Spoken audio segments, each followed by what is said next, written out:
Good day, good evening, and good whatever time you're watching this. Welcome back to the program where legal jargon gets put on a diet, stretched into plain English, and served with a side of common sense. Today's topic: why some say an ICC arrest warrant is valid in the Philippines. And yes, we're going to keep this in everyday language. No law degree required, no decoder ring needed. Let's break it down. First, the argument starts with a simple idea in international law. Certain crimes are considered so serious, like crimes against humanity, that they don't stay neatly inside one country's borders. In theory, they can be investigated and prosecuted internationally. Supporters of this view say the Philippines has already accepted that idea. Why? Because the Constitution recognizes international law principles as part of our legal system. In other words, international law isn't foreign noise, it's part of the legal background music. Then comes Republic Act 9851, passed in 2009. This law basically says, if someone is accused of crimes against humanity, the Philippines can either handle the case locally or, in some situations, cooperate with an international court that is already handling it. And yes, it even allows for the possibility of surrendering a suspect to an international tribunal. Now here's where the debate gets more political than purely legal.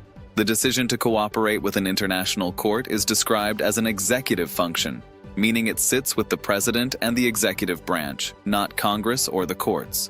So in this view, it's a government policy decision, not a courtroom tug of war. Next point in the argument.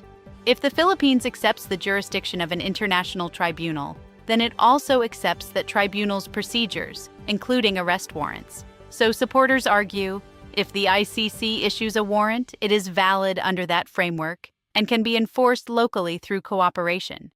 They also say something more controversial. A second probable cause determination by a Philippine court is not required because the judicial determination already happened at the international level. And when the Constitution says judge, it does not explicitly say local judge only, so they argue it can include international judges in this context. Finally, the conclusion of the argument, since international law, Philippine law, RA 9851, and the Constitution are all supposed to work together, not clash, then, in theory, they can be harmonized. And under that interpretation, an ICC warrant would be considered valid and enforceable in the Philippines. Now, of course, that is one legal reading of a very complex issue. Others strongly disagree and raise different constitutional and jurisdictional arguments. In law, as in politics, the same text can sometimes produce very different conclusions, depending on who's reading it and which highlighter they're using. And that wraps today's breakdown, where we take international law, domestic law, and constitutional law, put them in the same room, and try to keep them from arguing over the last chair. If this helped make sense of the legal maze, then mission accomplished.